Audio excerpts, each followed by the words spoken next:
The warning bells rang through the massive control room of the Zephyrian Empire's main command center. Admiral Vextar rushed to the main screen, his 4 yellow eyes wide with surprise. Something big was happening at the edge of their space. Territory. What is it? He asked the young officer sitting at the sensor station. Sir, we have detected a large fleet of unknown ships, the officer replied, his voice shaking slightly. They appeared near the Kepler Nebula about 10 minutes ago. Admiral Vextar looked at the data on his screen. The numbers made him feel worried. There were thousands of ships out there. Thousands.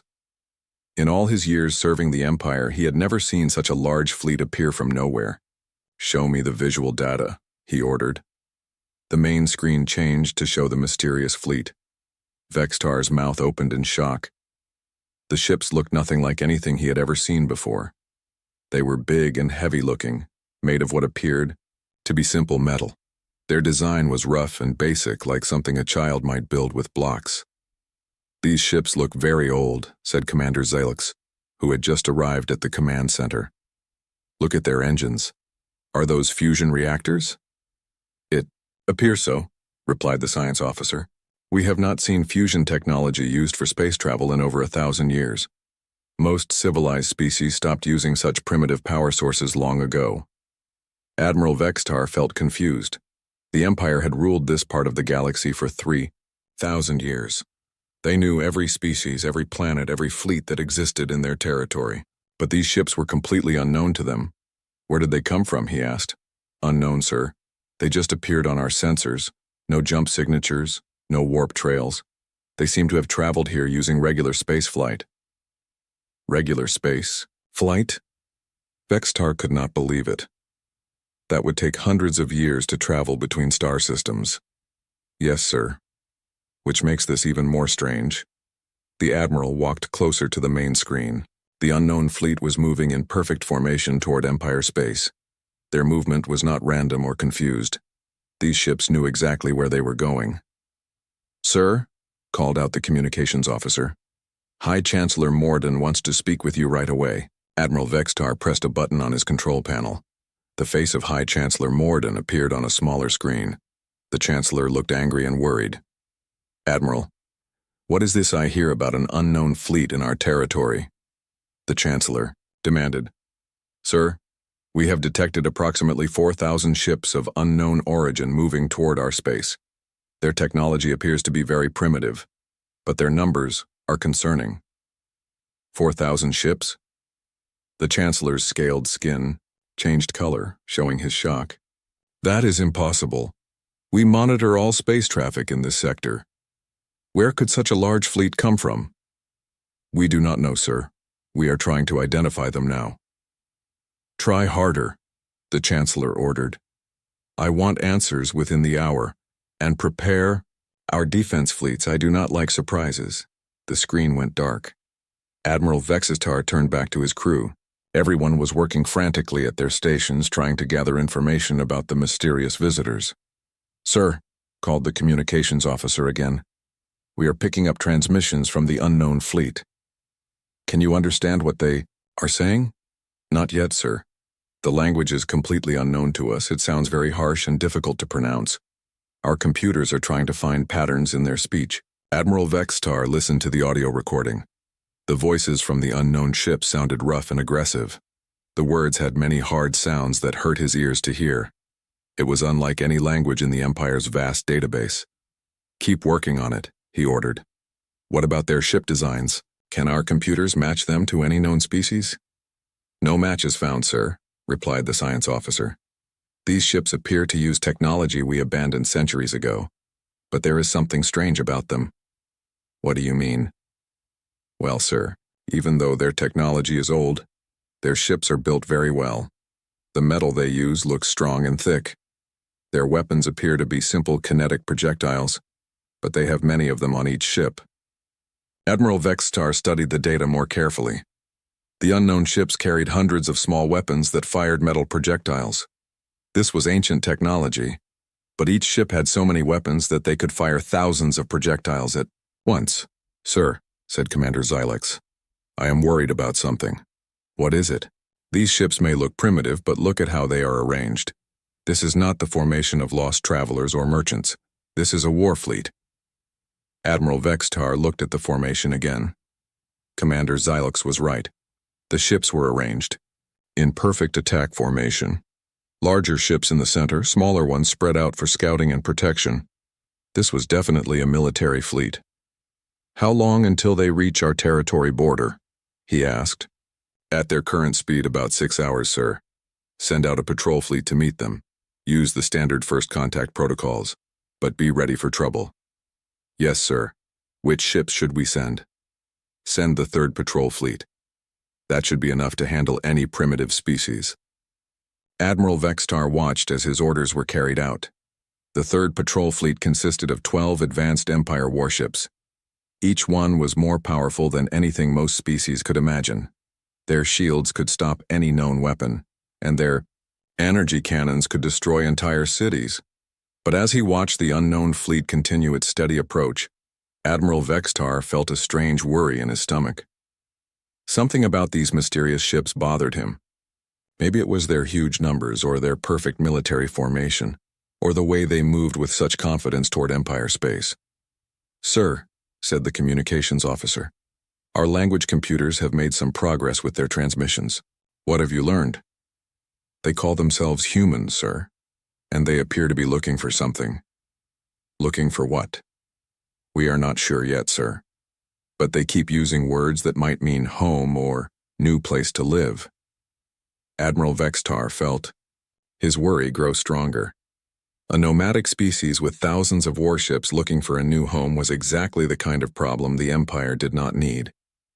"Keep monitoring their transmissions," he ordered, "and contact me the moment our patrol fleet makes contact with them." As the hours passed, the unknown human fleet continued its approach. Admiral Vextar could not shake the feeling that something big was about to happen, something that would change everything for the Empire. He had no idea how right he was. The humans were coming, and they were not the primitive, helpless species the Empire expected them to be. They had traveled across the dark spaces between stars for years, looking for a new home. They had faced the cold emptiness of space and survived. Now they had found a galaxy full of life and planets. But they had also found an empire that believed it owned everything. The meeting between the Empire and humanity was only hours away. Neither side knew what was about to happen, but both would remember this day for the rest of their existence. The question, "Whose fleet is that?" would soon have an answer that would shock the entire galaxy. Captain Sarah Chen stood on the bridge of the human ship called Indomitable. She looked out at the stars through the big front window, thinking about how far they had come from Earth. 3 long years of traveling through space, following old star maps and looking for new worlds where humans could live. "Captain," called Lieutenant Torres from his position at the weapons control station, "we have made contact with alien ships." Sarah felt her heart beat faster. This was the moment they had all hoped for during their long journey. First contact with another intelligent species. Maybe they would be friendly. Maybe they could help humanity find new homes among the stars. "How many ships?" she asked. 12 alien vessels, Captain. They are much more advanced than our ships. Their technology is far beyond what we have." Sarah nodded. The human fleet had expected this. Earth scientists had always known that if they found other intelligent life, those aliens would probably be more advanced than humans. Humanity was still new to space travel. "Open communication channels," she ordered. "Let's try to talk to them." The communications officer worked at his station for several minutes. "Captain, I am sending mathematical sequences and basic scientific information. This should show them we are intelligent." For the next hour, the humans tried to communicate with the alien ships. They sent pictures showing human cities, music, art, and science. They transmitted the positions of planets in the solar system and mathematical formulas that any intelligent species would understand. Finally, the aliens responded. Their message came through as a holographic display that appeared in the center of the bridge. The image showed alien creatures that looked like large lizards walking on 2 legs. They had scales instead of skin and 4 eyes instead of 2. "Captain," said the language computer, "I am starting to understand some of their words. They appear to be giving us some kind of order. What kind of order? They want us to surrender, Captain. They are demanding that we give up our weapons and follow them to their territory. Sarah felt confused. Surrender? Why would they want us to surrender? We came here in peace. The alien transmission continued. New images appeared showing the complete destruction of primitive space fleets. Ships exploded in bright flashes of light. The message was clear: surrender or be destroyed. Captain, said Commander Martinez, who was standing beside her, I don't think these aliens are friendly. Sarah tried to stay calm. Maybe this was just a misunderstanding. Maybe the aliens were just being careful about unknown ships in their space. Send another message, she ordered. Tell them we come in peace. Tell them we are explorers looking for friendship and trade. We mean no harm to anyone. The humans waited for a response. When it came, it was not what they hoped for. The lead alien ship fired a powerful energy weapon at the human scout ship, Magellan. The blast was so bright that everyone on the bridge had to close their eyes. When they looked again, the Magellan was gone. Nothing remained except tiny pieces of metal floating in space. 200 human beings had just been murdered. Sarah felt anger rise up inside her like a fire. The Magellan had been full of scientists and explorers. Good people who had volunteered to travel across the galaxy to find new worlds for humanity. They had families back on Earth waiting for them to return. Captain, said Lieutenant Torres, his voice tight with emotion. All alien ships are targeting us with their weapons. Sarah looked around the bridge at her crew. These were brave men and women who had left everything behind to explore the stars. They had not come here to fight a war, but the aliens had just made that choice for them. Signal all human ships, she said, her voice steady and cold.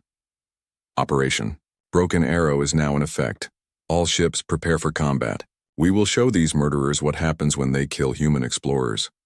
The alien commander had expected the primitive human fleet to run away or surrender after seeing the destruction of the Magellan. Instead, something happened that shocked him completely. The human ships turned toward the alien fleet and attacked. The human weapons were simple compared to alien technology.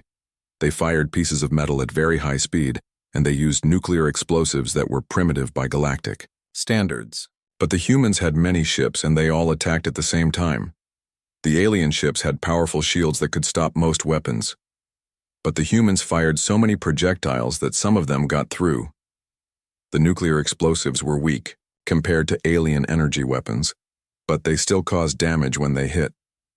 More importantly, the humans fought with a fury that the aliens had never seen before. When human ships were damaged, they did not retreat. Instead, they moved closer to the alien ships and continued fighting. Some human captains actually crashed their ships into alien vessels when their weapons stopped working. The alien patrol had never faced an enemy like this. Most species in the galaxy would surrender when they saw superior technology. But the humans seemed to think that losing was not an option. The battle lasted only 20 minutes. When it was over, all 12 alien ships were destroyed or badly damaged. The human fleet had lost 8 ships, but 36 human vessels remained ready to fight. Captain Sarah Chen looked at the floating remains of the alien fleet. She felt no satisfaction in the victory. Too many good people had died today, both human and alien. But the aliens had made their choice when they destroyed the Magellan. Captain, said the communications officer, we received a message from the aliens just before their last ship was destroyed. What did it say? It was a warning message sent to their home fleet. They told their people about us. Sarah nodded. She had expected this. The aliens now knew that humans existed, and they knew that humans would fight back when attacked. Signal the fleet, she ordered. We continue with our mission. But from now on, we assume that any alien contact might be hostile. We came here to explore and find new homes. We did not come here to conquer anyone. But we will not let anyone murder us without consequences. The human fleet moved deeper into alien space. Behind them, they left the wreckage of the first battle between humanity and the Zephyrian Empire. It would not be the last. Word of the battle traveled quickly through Empire communication networks. Military commanders across the galaxy heard the impossible news. A primitive species had destroyed an entire Imperial patrol fleet. High Chancellor Morden could not believe the reports when he first heard them. Primitive aliens with fusion-powered ships had defeated advanced Imperial warships. It seemed impossible, but the evidence was clear. The third patrol fleet was gone, and the unknown humans were still moving through Empire space. They had not run away after the first battle. Instead, they appeared to be looking for more fights. For the first time in centuries, the Zephyrian Empire faced an enemy that was not afraid of them. The humans had just announced to the galaxy that they would not bow down to anyone, no matter how powerful. The Empire was about to learn that humanity's greatest weapon was not their ships or their bombs. It was their absolute refusal to give up when they believed they were fighting for something important. The war between humanity and the Empire had begun. High Admiral Kretok sat in his office reading battle reports that made no sense. The papers in front of him described impossible events. According to these reports, primitive aliens were destroying Imperial fleets across the galaxy. This cannot be right, he said to himself, reading the same report for the third time. Commander Zelix entered the office, his face showing the stress of the past few weeks. "Sir, I have more reports from the front lines." "More defeats?" Admiral Kretok asked, though he already knew the answer. "Yes, sir. The 7th Patrol Fleet engaged the humans near the Centauri system. The entire fleet was destroyed in less than 15 minutes. Admiral Kretok threw the papers onto his desk in frustration. How is this possible? These humans use primitive technology. Their ships are made of simple metal. They should not be able to defeat our advanced warships. "Sir, I have studied all the battle recordings," Commander Zilk said carefully. "The humans fight differently than any species we have ever encountered." "What do you mean?" "They do not follow normal military rules, sir. When their ships are damaged, they do not retreat to repair them. Instead, they attack more aggressively. Some human captains have actually crashed their ships into our vessels rather than surrender." Admiral Kretok could not understand this. "That makes no military sense. A damaged ship should withdraw from battle." "Yes, sir. That is what any reasonable species would do. But the humans are not reasonable. They fight like every battle is, the most important thing in their lives." The Admiral stood up and walked to the large window in his office. Outside, he could see the Imperial home fleet. Hundreds of powerful warships floated in space around the Empire's capital planet. These ships had kept peace in the galaxy for thousands of years. "Tell me about their tactics," he said. Commander Zilix opened his personal datapad. "The humans use what we call swarm attacks, sir. They send many small ships against our larger vessels. Our weapons are designed to fight other large warships, not hundreds of small attack craft. Our point defense systems should stop small ships easily." "That is what we thought, sir. But the humans have learned to overwhelm our defenses. They attack from many directions at the same time. Even if we destroy most of their ships, some always get through." Admiral Kretok turned back to face his aide. "What about their weapons?" "Our intelligence reports say they still use kinetic projectiles and nuclear explosives." "Yes, sir. But they use them in ways we did not expect. Their metal projectiles move very fast, and they fire thousands of them at once. Our shields can stop energy weapons easily, but these physical projectiles sometimes get through." "And their nuclear weapons?" "Primitive but effective, sir. They are not as powerful as our plasma cannons, but the humans use them in large numbers.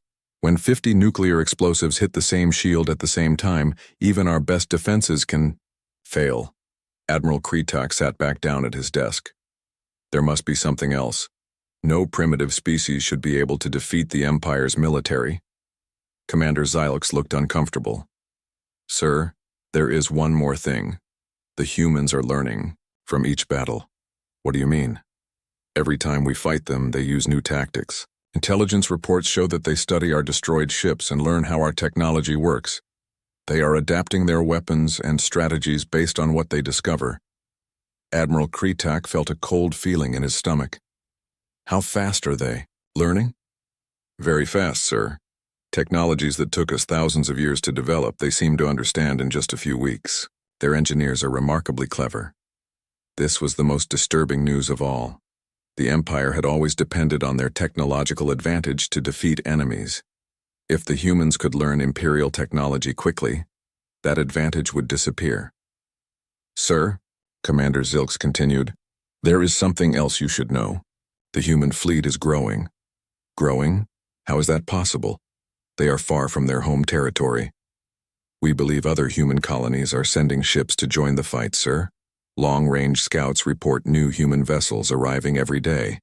Their fleet now numbers over 10,000 ships. Admiral Kretak stood up quickly, knocking over his chair. 10,000 ships? That is larger than most Imperial sector fleets. Yes, sir. And they are all moving toward our core territories. The Admiral walked around his office trying to think. The Empire had ruled the galaxy for 3,000 years.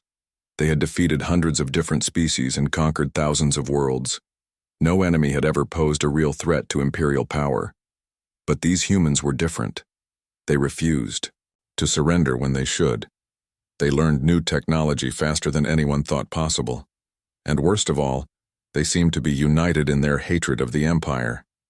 Why do they hate us so much? Admiral Kretak asked. We only destroyed one of their ships during first contact. That is standard procedure for unknown vessels. Sir, I believe that is exactly the problem. The ship we destroyed was full of their scientists and explorers. To the humans, we murdered innocent people who came in peace. Admiral Kretak realized the Empire had made a terrible mistake. They had treated the first human contact like any other primitive species. But the humans were not like other species. They valued the lives of their people more than military logic. What are our options? He asked. We could try to negotiate with them, sir. Would they accept negotiations? Unknown, sir, but probably not. Our intelligence suggests they will not stop fighting until the Empire agrees to major changes in how we treat other species. That is impossible. The Empire does not negotiate with primitives. Then we must destroy them, sir. But that will require a much larger military response. Admiral Kretak thought about this. The Empire had vast military resources. They could bring thousands of ships to fight the humans. But the cost would be enormous and there was no guarantee of victory. Contact High Chancellor Morden, he ordered. Tell him I recommend we deploy the 5th Fleet against the human threat. The entire 5th Fleet, sir. That includes the World Breaker. Yes, we will show these humans the true power of the Empire. One massive battle should end this war before it spreads further. Commander Zilix looked worried. Sir, what if the humans defeat the 5th Fleet too? Admiral Kretak did not want to think about that possibility. The 5th Fleet was the Empire's most powerful military force. If the humans could defeat it, then the Empire itself might be in real danger. They will not defeat us, he said, trying to sound confident. The humans have been lucky so far, but luck does not last forever. When they face the full might of Imperial technology, they will surrender or be destroyed. But even as he said these words, Admiral Kretak wondered if he was right.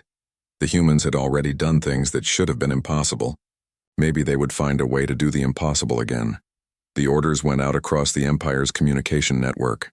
The mighty 5th Fleet began gathering for what everyone hoped would be the final battle against humanity. 1,200 Imperial warships, including the legendary planet-killing dreadnought Worldbreaker, prepared to face the human threat. The Empire believed that overwhelming force would solve their human problem. They were about to discover that force alone might not be enough against an enemy that refused to give up. The greatest battle in galactic history was about to begin. Captain Sarah Chen stood in the main meeting room of the Indomitable, looking at representatives from dozens of human colonies. The room was crowded with ship captains, engineers, and military commanders who had traveled across the galaxy to join the fight against the Empire. How many ships do we have now? She asked. Commander Martinez checked his datapad. 15,000 ships, Captain. And more are arriving every day. Sarah could hardly believe it. When they had first left Earth, the expedition consisted of only 4,000 ships. But word of the Empire's attack had spread to every human colony in known space. Cargo ships, mining vessels, passenger liners, and military escorts had all been converted into warships and sent to join the battle.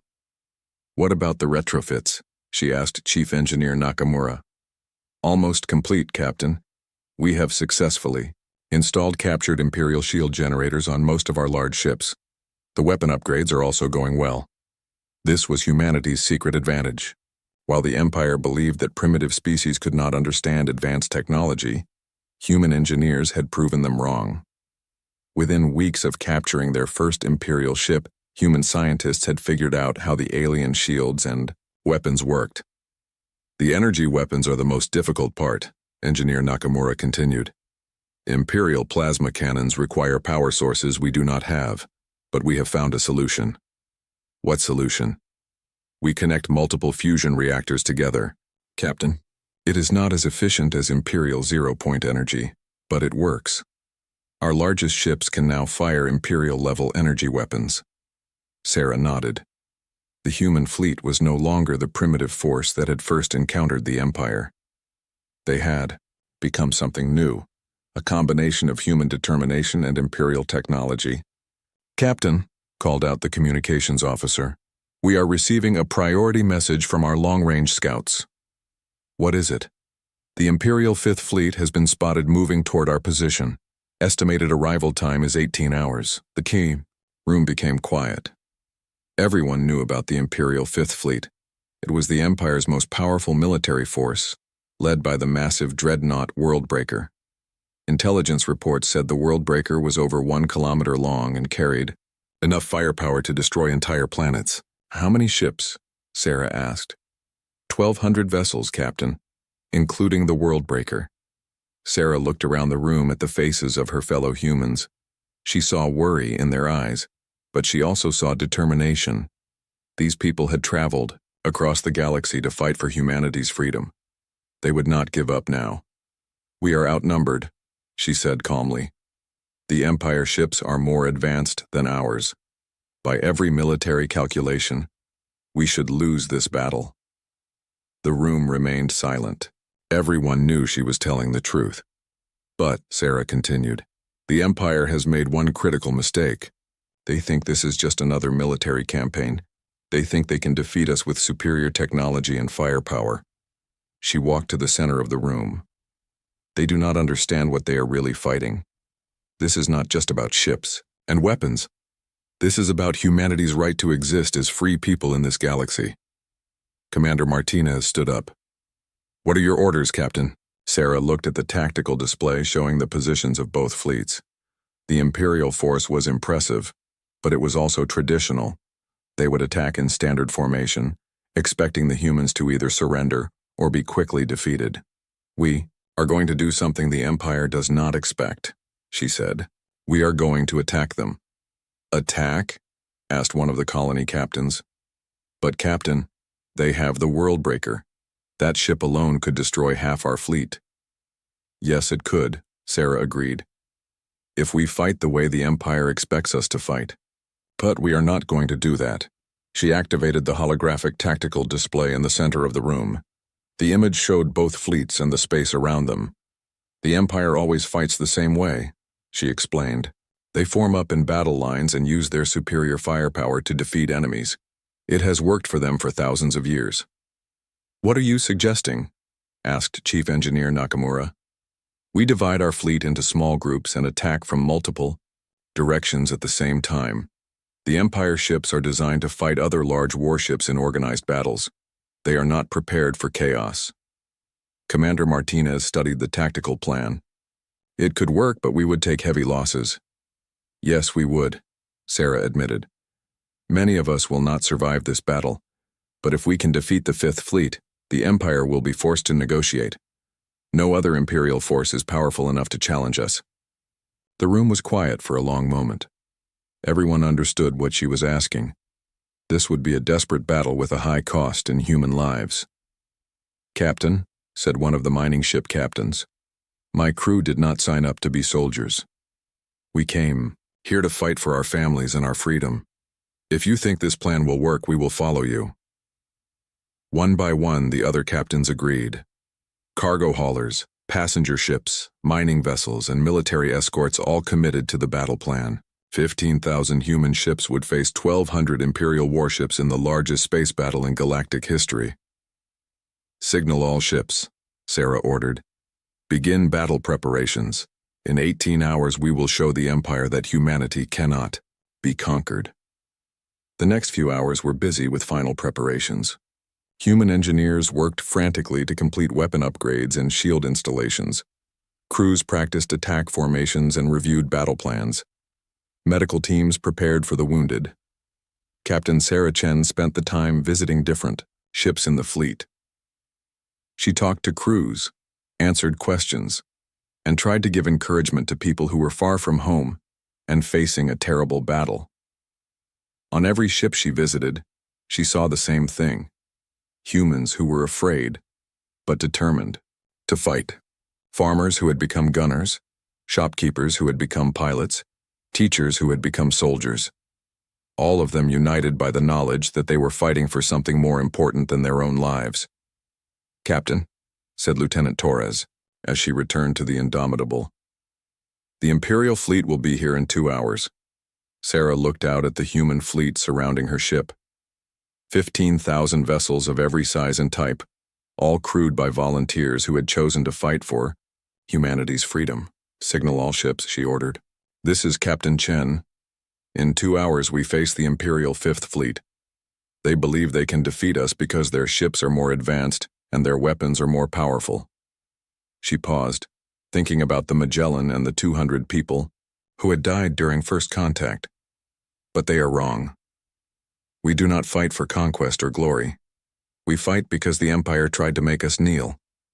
We fight because they murdered our people who came in peace. We fight because no one has the right to rule over humanity except humanity itself. The communication channel filled with voices from across the fleet, thousands of humans expressing their agreement and their determination to fight. "Today, we will show the galaxy that human beings cannot be conquered," Sarah continued. "Today, we will prove that courage and determination are stronger than any weapon. Today we make our stand for freedom." The Imperial Fifth Fleet appeared on long-range sensors exactly on schedule, 1,200 ships in perfect formation, led by the massive Worldbreaker.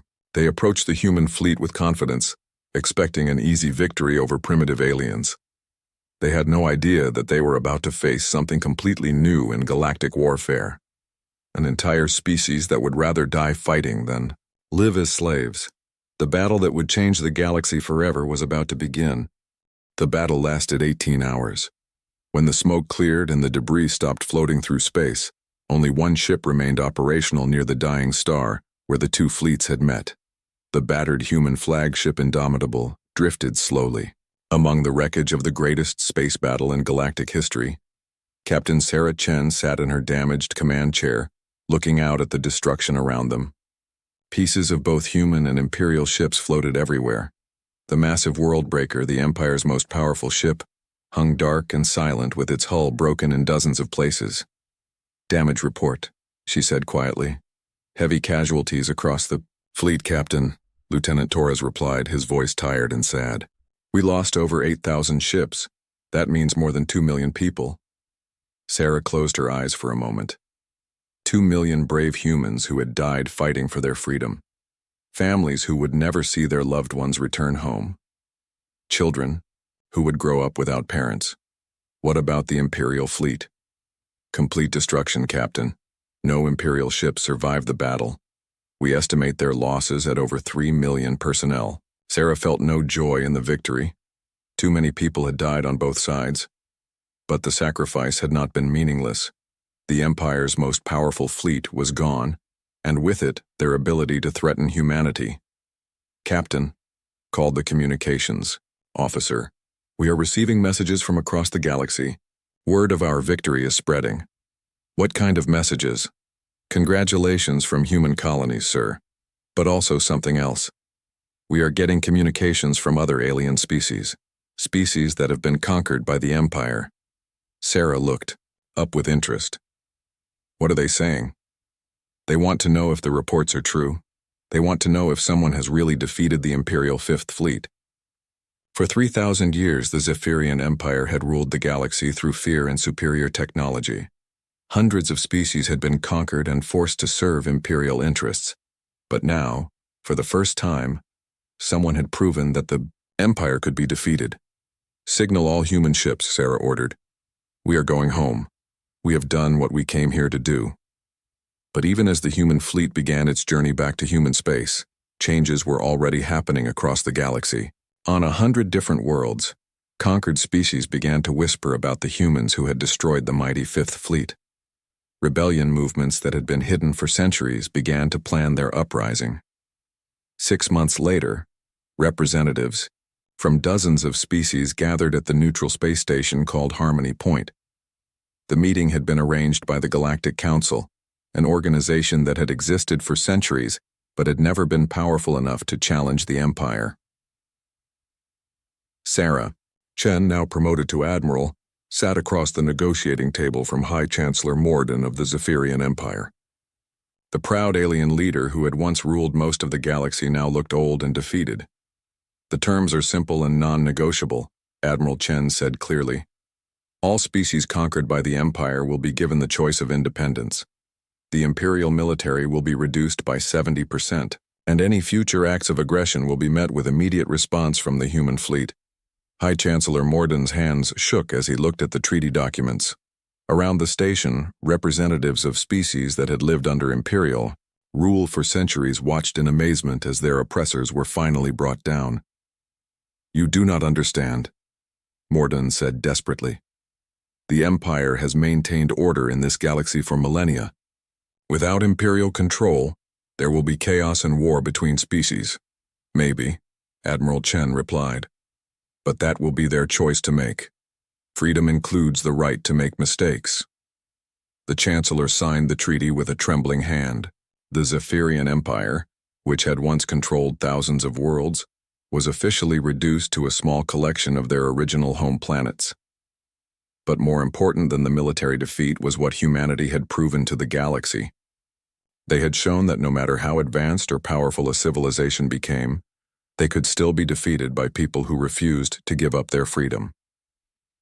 In the months that followed, dozens of former imperial colonies declared their independence. Some formed new alliances with humanity. Others chose to remain alone.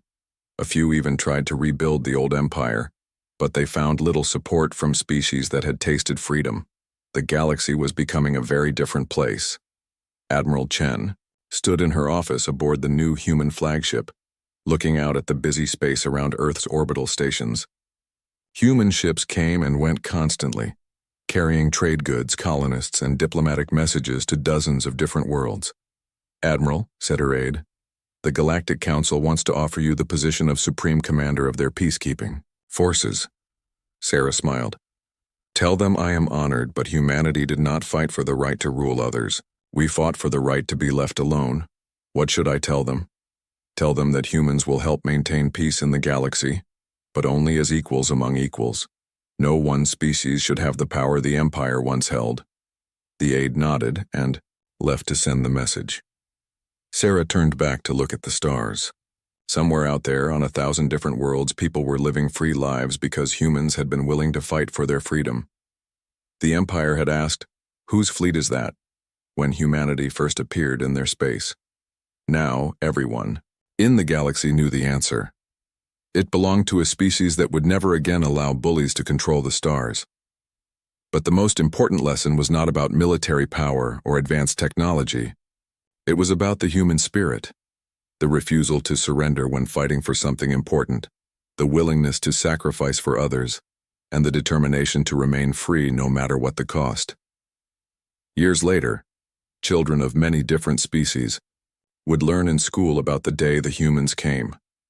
They would learn how a single species changed the course of galactic civilization through courage alone. And they would learn that freedom is never given freely.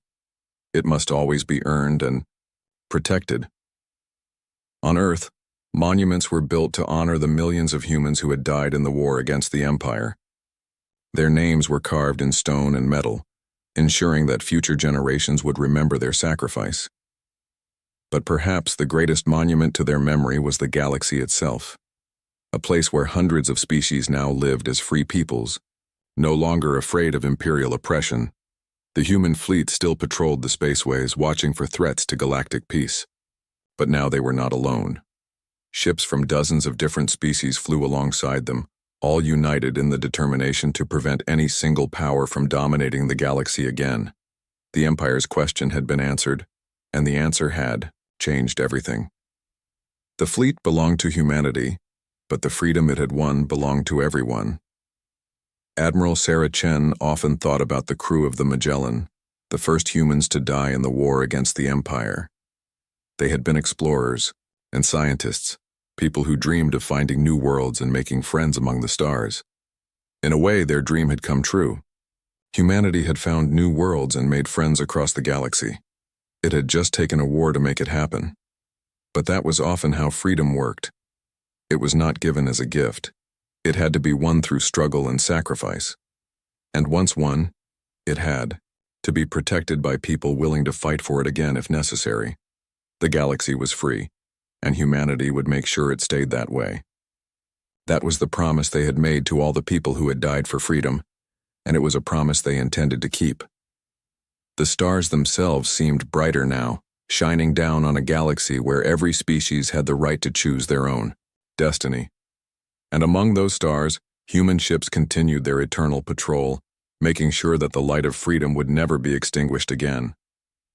The ship floated silent and dark against the backdrop of unfamiliar stars. For 300 years it had drifted through the cold emptiness of space, far from the warmth of any sun. Its metal hull, once gleaming with pride, now bore the scars of cosmic dust and radiation.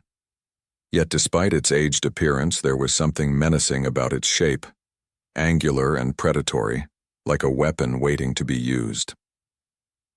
Captain Susan Miller stood on the bridge of the Coalition exploration vessel, Harmony, and stared at the main screen. The mysterious ship they had found near the edge of the Andromeda Galaxy didn't match any known design in their database. Her blue uniform, adorned with the silver stars of the Galactic Coalition, felt suddenly tight around her neck. "Any response to our hails?" she asked, her voice steady despite her unease. Communications Officer Jack Harris shook his head. "Nothing, Captain. The ship appears to be in some kind of dormant state. Minimal power readings, but definitely not dead." Susan ran a hand through her short blonde hair and considered their options.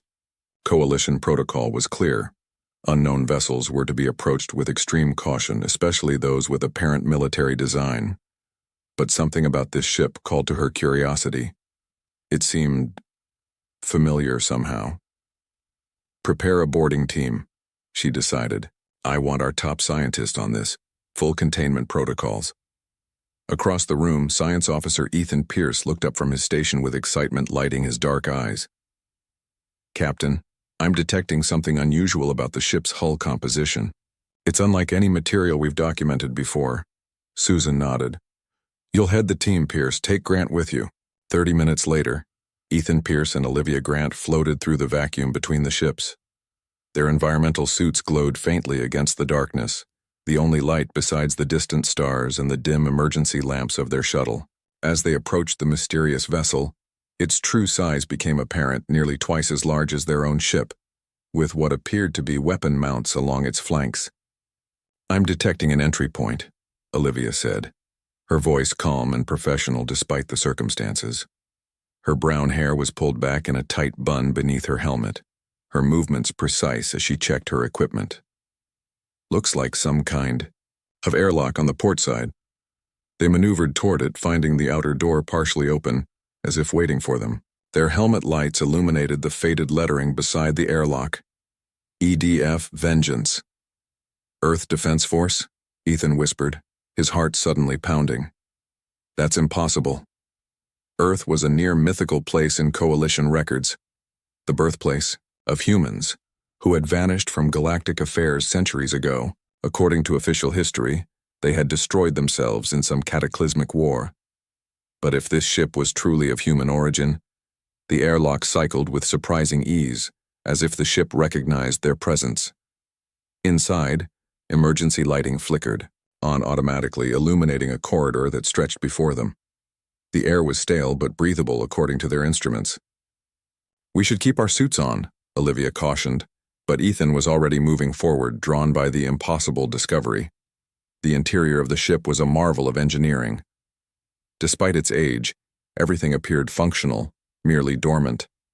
They passed rooms filled with technology that defied Ethan's understanding, weapon systems that operated on principles he couldn't begin to comprehend, engines that seemed designed to bend space itself. "This is centuries beyond current coalition tech," he murmured, recording everything with his scanner. "If humans built this, why did they disappear? With this kind of technology, they could have—" "Command center ahead," Olivia interrupted, pointing to a large doorway at the end of the corridor. The bridge of the Vengeance was a semicircular room dominated by a view screen and control stations. Unlike the simplistic touch interfaces of Coalition ships, these controls featured a mix of holographic displays and physical switches, designed for operation even under the most extreme conditions. Ethan approached what appeared to be the central command console. As his gloved hand hovered over it, the system suddenly hummed to life. Lights flickered across the bridge, and a holographic display materialized above the console. "Welcome back, Commander." A soft female voice spoke from hidden speakers. "Hibernation protocol disengaged. Standing by for mission continuation." "It thinks we're the crew," Olivia whispered. Before Ethan could respond, the hologram sharpened into the image of a man in a uniform unlike anything in Coalition records.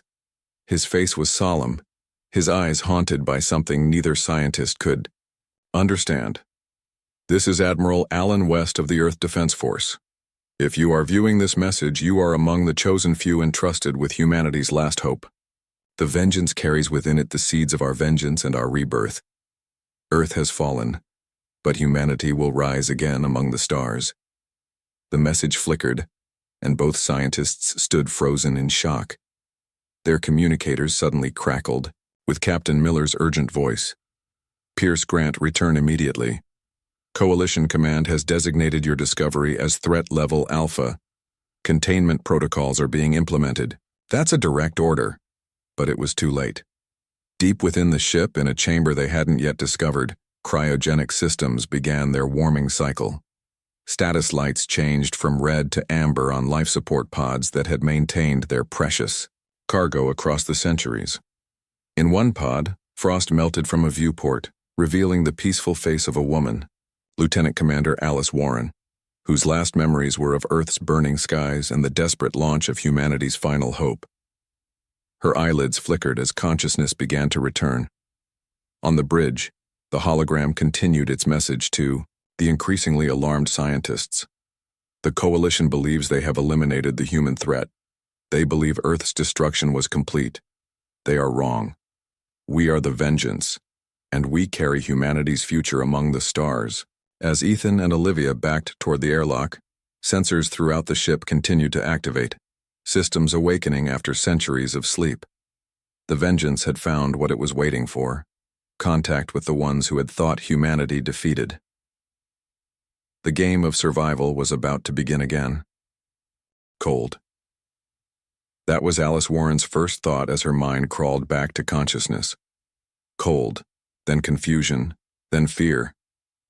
Her eyelids felt heavy, like they were made of stone, but she forced them open. The cryopod's clear cover was rising slowly, releasing a cloud of white vapor into the dim room. Alice's body ached as she sat up. Her muscles protested after 300 years of frozen sleep. She was still wearing her black and gold Earth Defense Force uniform, the fabric somehow intact, despite the centuries. She looked at her hands, turning them over. They seemed thinner than she remembered. "System status," she said, her voice hoarse from disuse. Her throat hurt. A gentle blue light appeared on the wall. "Good morning, Lieutenant Commander Warren," said the ship's computer. Its voice was female and calm. "Current date is Coalition Standard Year 2487. The EDF Vengeance has been in hibernation mode for 304 years, 3 months and 17 days. Alice closed her eyes. So it was true. Earth was gone. Everyone she had known was dust. She allowed herself 5 seconds of grief, no more, then pushed it aside. There would be time for mourning later. Maybe. "Ship status?" she asked, forcing herself to stand. Her legs shook but held. All primary systems operational. Hull integrity at 94%. Weapons systems online. 3 life signs detected aboard besides yourself. Alice froze. 3 life signs? Are other crew members awake? Negative. 2 unknown entities boarded the vessel 47 minutes ago. They have accessed the command center. Another life sign is registering in cryo storage section C, showing signs of warming cycle initiation. Someone had found them. After all this time, someone had found the Vengeance. Alice's training kicked in. She moved to a small panel on the wall and pressed her palm against it. It slid open, revealing a compact pulse pistol. She checked its charge. Still full. "Show me these intruders," she ordered. The wall display changed to show 2 figures in environmental suits moving through the corridors of the ship. They were heading back toward what appeared to be an airlock, moving quickly. "They appear to be retreating," the computer observed. "Who are they? Can you identify their species or affiliation?" The computer paused, analyzing. "Their suits bear the insignia of the Galactic Coalition of Sentient Species. This organization was forming in the final days before Earth's destruction.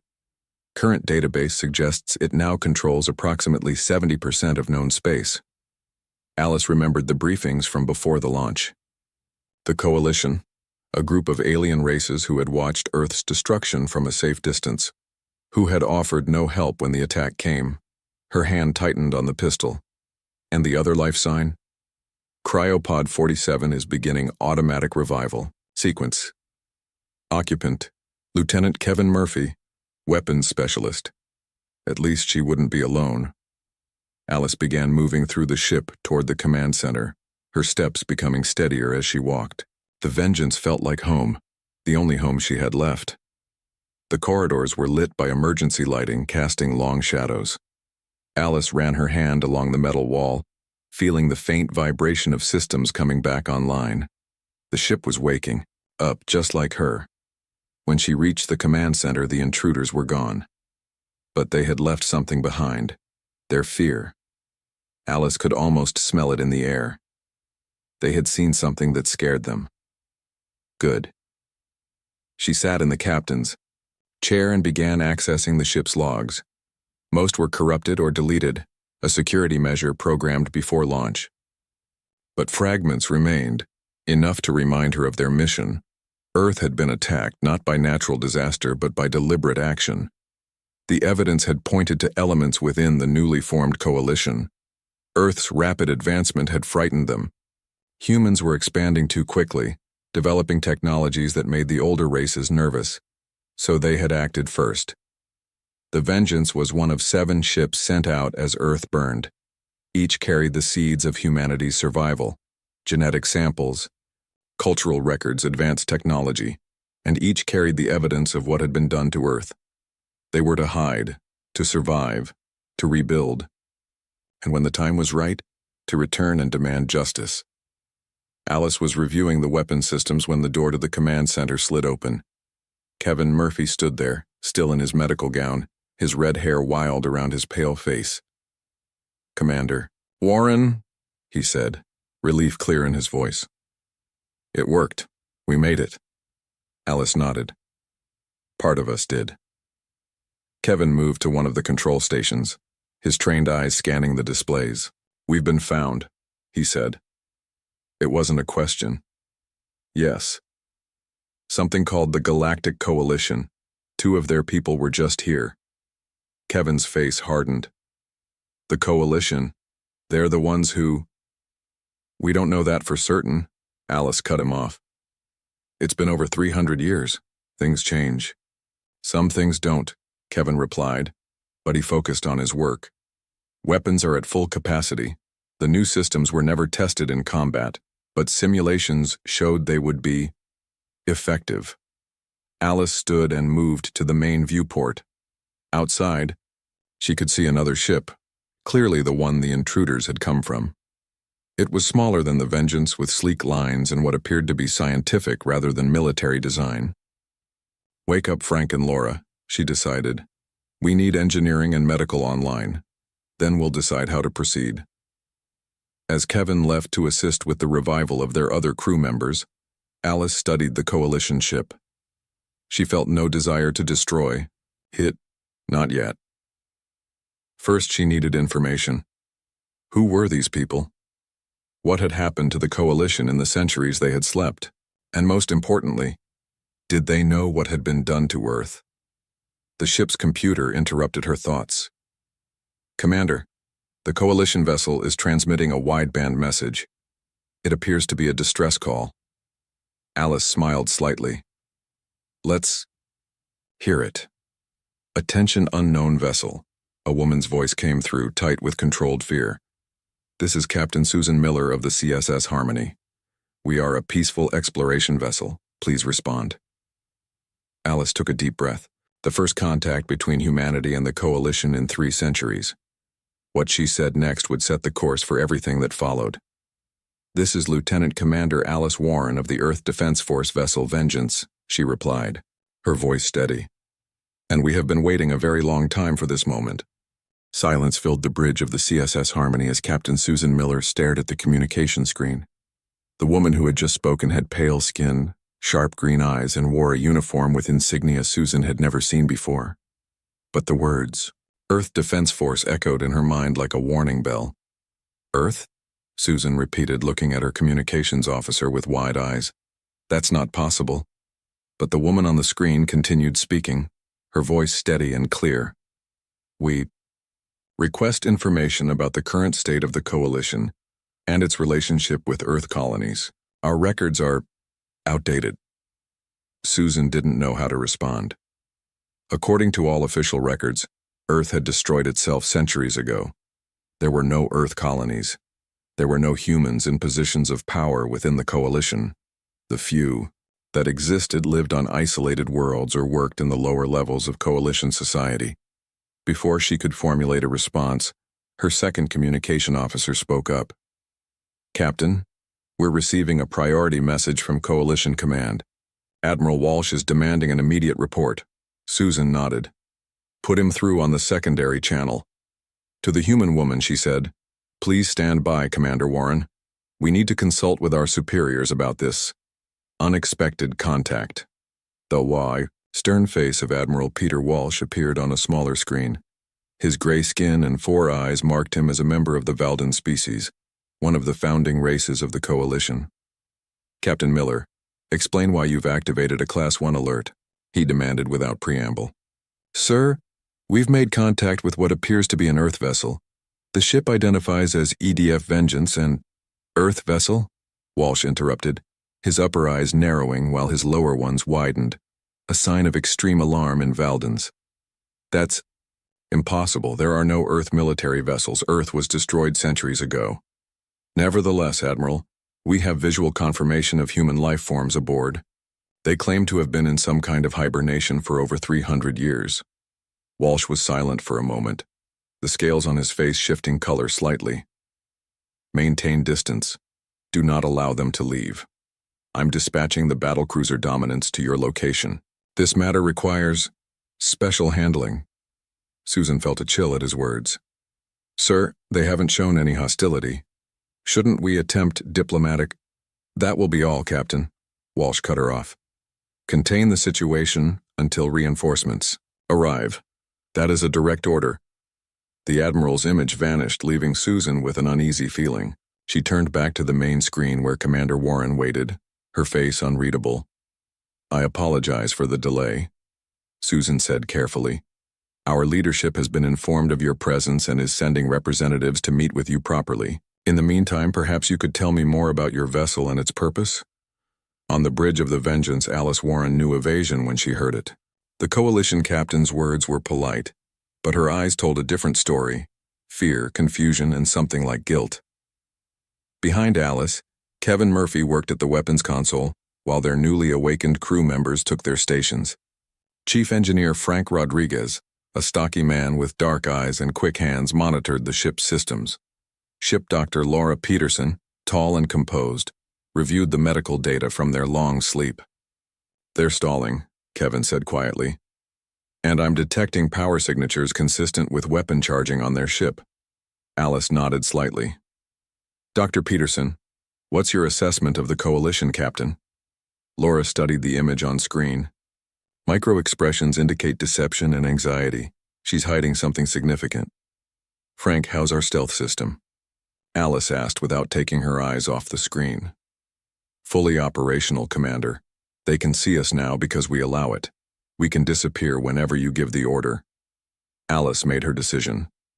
To the Coalition Captain, she said, Captain Miller, we appreciate your cooperation. We will remain in this position until your representatives arrive. Then she cut the communication. They're lying, she told her crew once the channel was closed. Something is very wrong here. Frank, activate the stealth system. Kevin, begin passive scans of all Coalition communications you can access.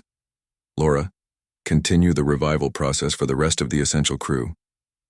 As her officers moved to obey, Alice walked to the central holographic display. Computer, show me any information on the current Coalition leadership structure. The computer compiled data from the brief connection they had established with the Harmony systems. A three-dimensional organizational chart appeared, showing various alien species in positions of power. No humans appeared anywhere in the higher ranks. Interesting, Alice murmured. Where are all the humans? The answer came from an unexpected source. As Kevin intercepted Coalition communications, a message from someone named Nathan Hayes caught their attention. He was being ordered to join the battlecruiser heading to their location, identified as a Coalition Intelligence Special Observer. I've got a visual on this Hayes person from their personnel files, Kevin said, putting the image on screen. They all stared in surprise. Nathan Hayes was human. Why would they send a human to observe us? Laura asked. Because he's expendable, Frank suggested darkly. Or because they think we might trust one of our own. Alice studied the man's face. Or because he knows something they don't want us to know. She made another decision. Change of plans. We're not going to wait for their battlecruiser. Kevin, can you isolate this Hayes person's communication channels? Kevin nodded. Already done. Good. Send him a message encrypted on a frequency only he will receive. Tell him we need to talk. Human to human.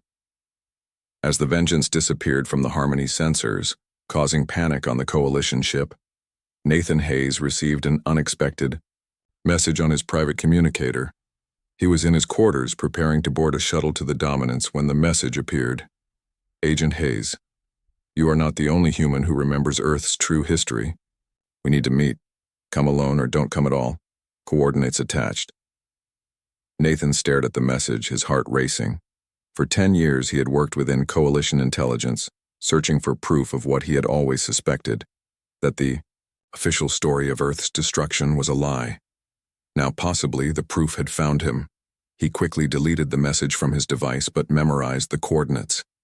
He would need to be very careful now.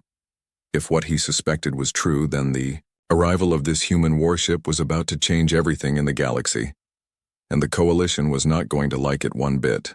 Nathan Hayes moved through the dark maintenance tunnels of Coalition Station 6 with practiced ease. His years in intelligence had taught him all the ways to move unseen.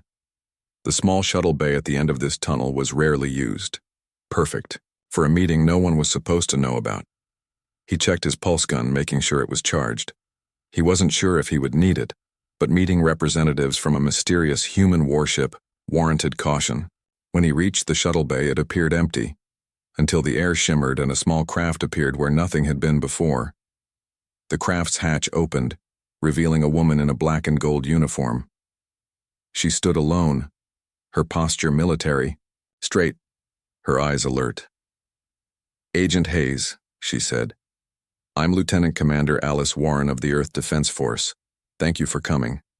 Nathan studied her face. You look human enough, but Earth has been gone for centuries. So who are you, really? Alice's expression didn't change. We are exactly who we claim to be. The last defenders of Earth, sent out before its destruction.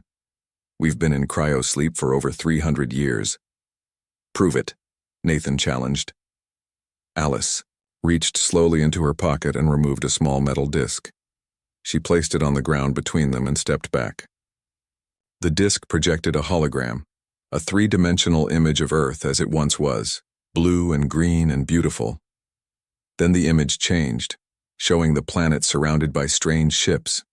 Beams of energy struck Earth's surface. Continents burned. Oceans boiled. This was recorded by our long-range sensors as we fled, Alice said quietly.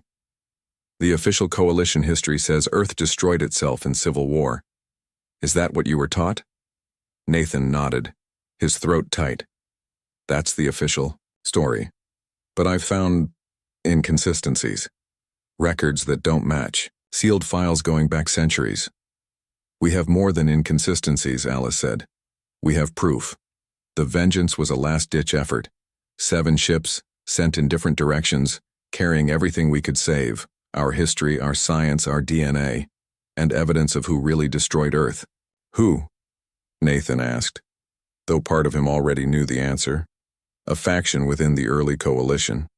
They called themselves the Ascendancy. They feared human expansion, our rapid technological development. They eliminated the threat.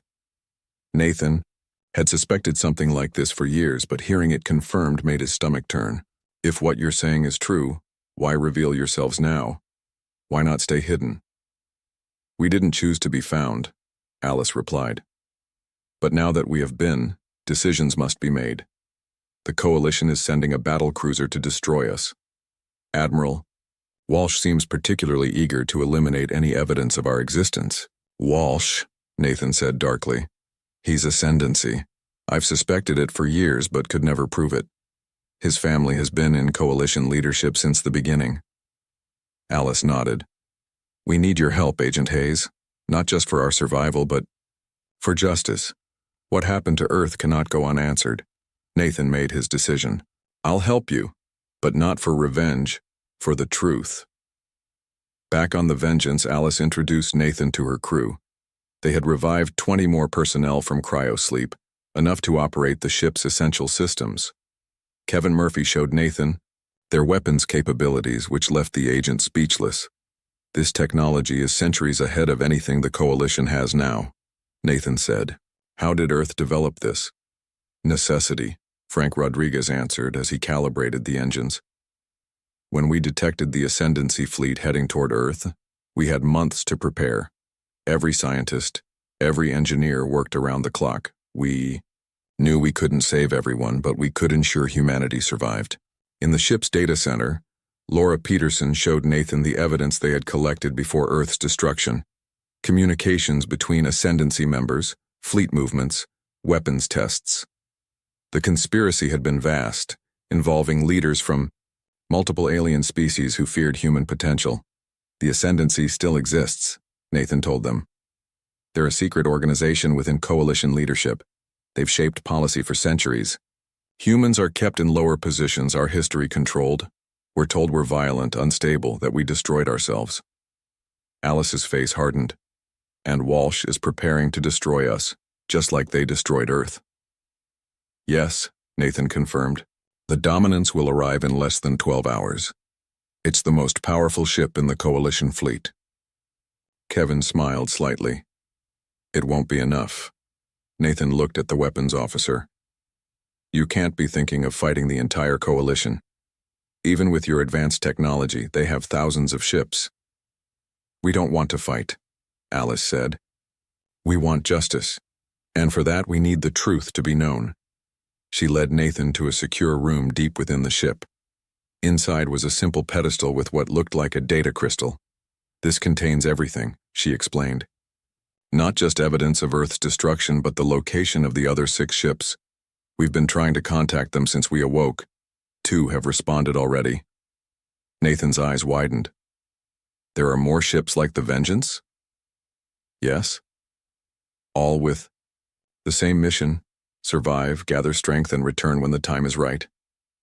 Alice picked up the crystal. The Ascendancy thought they eliminated the human threat. They were wrong. We don't want to conquer. We want to reclaim our place among the stars. Nathan considered their options.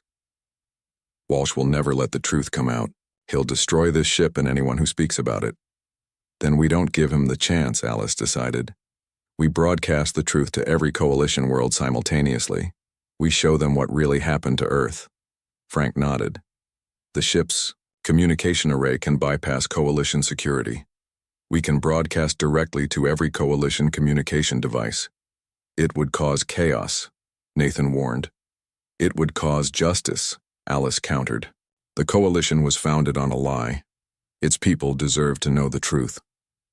As they prepared the broadcast, alarms suddenly blared throughout the ship. The Dominance has arrived, Kevin reported from his station. 6 hours ahead of schedule. They're powering weapons. On the main screen they saw the coalition battlecruiser, massive and intimidating, moving into attack position. Admiral Walsh's face appeared on the communication channel. Unknown vessel, this is Admiral Peter Walsh, of the coalition forces. Power down your systems and prepare to be boarded. This is your only warning. Alice looked at her crew, then at Nathan. The moment of truth had come sooner than expected. The choice they made now would determine not just their fate, but potentially the fate of humanity itself. Prepare the broadcast, she ordered, and power up defensive systems. It's time the coalition learned humans aren't so easily erased from history. Admiral Walsh's face filled the main screen of the Vengeance, his 4 eyes blinking in different patterns, a sign of extreme agitation in his species. Behind him, the bridge of the Dominance buzzed with activity as officers prepared for battle. You have 1 minute to comply, Walsh said, his scales shifting to a dark purple color, or we will open fire. Alice Warren stood tall on her bridge, surrounded by her awakened crew. She looked at Nathan Hayes, who nodded slightly. The decision was made. Admiral Walsh, Alice replied, her voice calm and clear. Or should I call you Executor Walsh of the Ascendancy? Yes, we know who you are. We know what your ancestors did to Earth. And in exactly 30 seconds, every person in the coalition will know too. Walsh's upper eyes widened in alarm. You have no proof of these delusional claims. Earth destroyed itself through its own violence, a trait you seem eager to demonstrate again. Frank, Alice said without looking away from the screen. Begin the broadcast. Chief Engineer Rodriguez worked quickly at his station. Broadcasting on all coalition frequencies. Their jamming attempts are failing. Our tech is beyond anything. They've seen. Walsh's face contorted with rage. Open fire, he ordered his weapons officers. The Dominance's main cannons charged, energy building to destructive levels. Kevin Murphy watched his own weapons display with calm focus. Defensive shields at maximum, he reported. Countermeasures ready. The coalition ship fired. Brilliant beams of energy lanced toward the Vengeance, only to split around it like water, around a stone. The human ship remained untouched, protected by defense technology centuries ahead of its attackers. Throughout coalition space, on planets, stations, and ships, communication devices suddenly activated. Screens showed the evidence.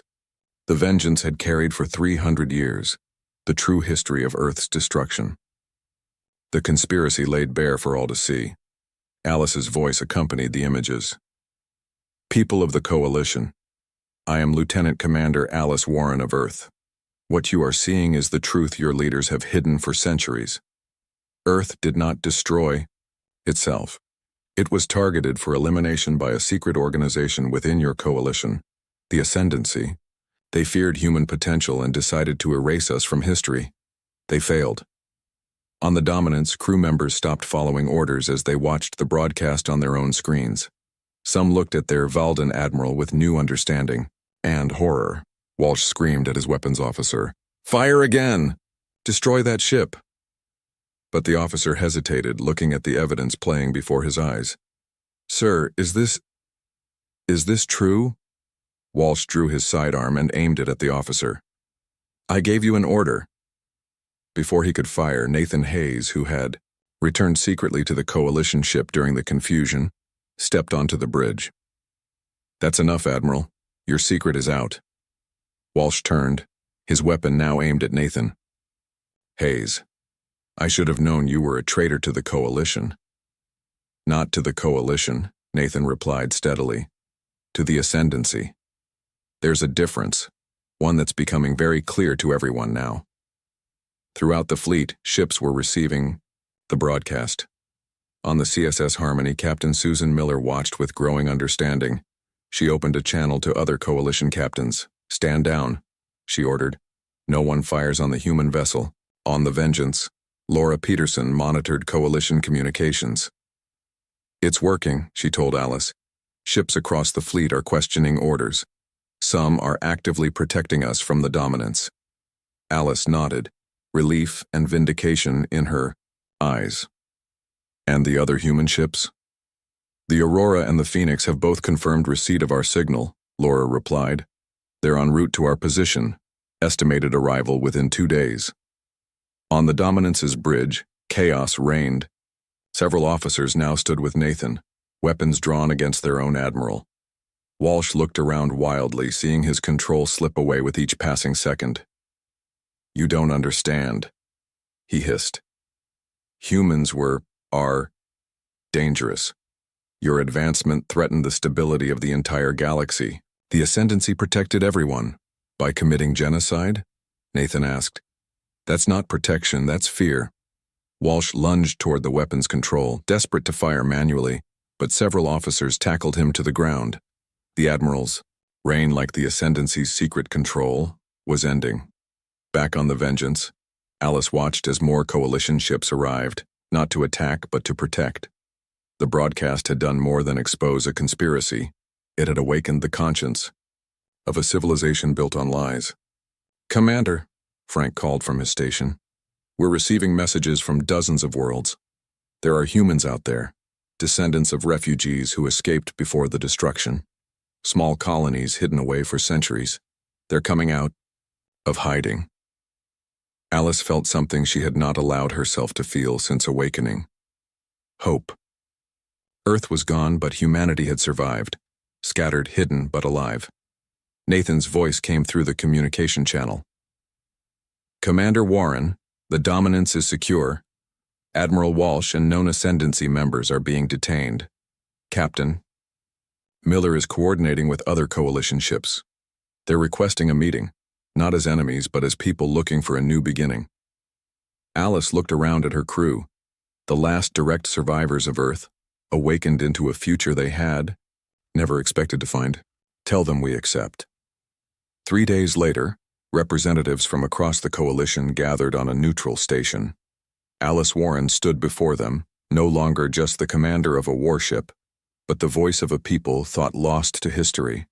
"We did not come to conquer," she told the assembled delegates. "We came for justice. Now that the truth is known, we seek something more. A place for humanity among the stars, not as victims or as conquerors, but as equals." One by one, the representatives agreed. The revelation of the Ascendancy's crimes had shaken the coalition to its core, but from that shaking came an opportunity to rebuild something better. As the meeting concluded, Alice walked to a viewport and looked out at the stars. The Vengeance floated nearby, no longer hidden. Beside it were the Aurora and Phoenix, the sister ships that had answered their call, and approaching from various parts of the galaxy were smaller vessels, human colonies coming to meet their long-lost kin. "Was it worth it?" Nathan asked, joining her at the window. 300 years of sleep to find this future? Alice watched as a small ship docked, the first delegation from a human colony that had survived in secret for generations. Children were aboard, humans born among the stars who had never seen Earth. "Yes," she said simply. It was worth it. The warship that had been found in deep space had not needed to conquer after all. Something more powerful than weapons had accomplished what force never could. The truth, carried across 3 centuries, had finally set humanity free.